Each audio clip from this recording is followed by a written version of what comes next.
25 years ago, the state began a new chapter in education reform. There would be higher expectations for students and new efforts to close funding gaps between communities.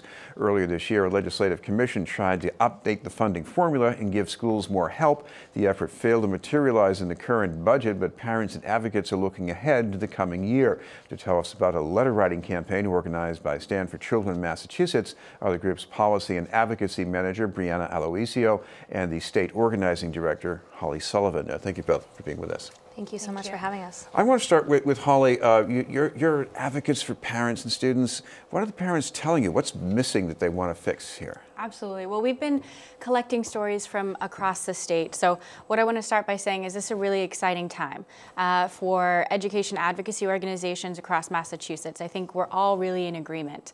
There's not a man, woman, or child that I've spoken to that doesn't agree that we should have equitable funding for different school districts so that every child has an opportunity to succeed, no matter where they're from, no matter where they live. So on that note, there are a number of cities that are sort of leading this charge, including Brockton, Fall River, Worcester, for example. But where Stand for Children can really make a difference is that we're trying to organize in 100 school districts across the state. So really bringing in the voices and the stories that are happening on the ground, whether in a school district as a whole, in a particular elementary school, a particular child or a parent, whatever it might be. We've collected stories ranging from the loss of after-school programs, summer programs, teachers' aides in the classroom happening in East Boston because of lack of funding. We've had in Chelsea, their parent facilitators had to be cut this year across all of their elementary schools because of lack of funding. There's heating and air conditioning concerns across the state.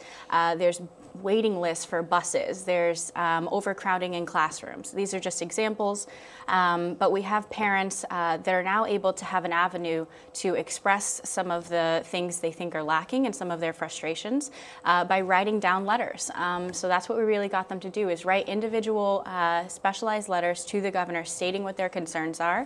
And again, we collected 1,700 of them, which we're really proud of, and we're happy to be giving them the opportunity to express their feelings. Brianna, one of the features of education reform, as we've noted, is that there's a baseline, a foundation budget, some sort of a figure about what schools are supposed to have. The commission took a look at that earlier this year, and they found that, I guess, needs to be changed quite a bit, right? Yes, absolutely. The Foundation Budget Review Commission looked at that in 2015, but the whole foundation budget has not been updated for 25 years. So it's certainly time to update this, and that's why we're calling on the governor with this letter writing campaign and other of our advocacy efforts to update this formula, to fully fund it, and to get these resources to these students who really need them. What kind of things do we need more money for? Maybe they cost more now than they used to? Absolutely. Massachusetts is at a different place than we were 25 years ago, as we all know. Some of the resources that we are really lacking are resources to support early literacy and high school success. So over half the students in Massachusetts are not reading on grade level right now by the end of third grade, and that's a crucial point for students' education. So a lot of these resources could go towards literacy coaches, professional development for teachers, after-school programs, other transportation costs, and then building repair. As Holly mentioned, a lot of these buildings are just falling apart. So these are the stories that we're hearing from our parents, and we're trying to push that up to the legislature. And I guess because of medical advances, we have more students who have learning disabilities who need to be taught. Absolutely, yes. And there's a lack of screening for those learning disabilities. So students are not getting caught on time at the appropriate time to enact different measures and interventions. So the earlier we can screen, the sooner we can intervene, and students end up better in the long run. So absolutely, students with special needs, students of low-income backgrounds, and students who are learning English. Those are high-need students that there are just more of today. And so we need more resources for those students being left behind. Holly, one of the aims of education reform was to at least reduce those funding gaps between the have communities as opposed to the have-nots. What about the size of those gaps? Are they still there? I'm sorry. Are those funding gaps still there between the more affluent systems and the others? Absolutely. So that's some of the research that we ourselves looked into in terms of early literacy and early education. But there are plenty of other organizations that now have a report that came out, the #1 for some report, that you can look into a lot of the statistics around, how are these school districts funded differently? Where is that funding going? And where the gaps are. So we actually have a presentation that we give quite often to the community on what is chapter funding, Chapter 70 funding, how does it work, and where are some of the gaps between these different communities. So. This is BNN News. We're talking with Brianna, Aloisio, and Holly Sullivan from Stand for Children, Massachusetts.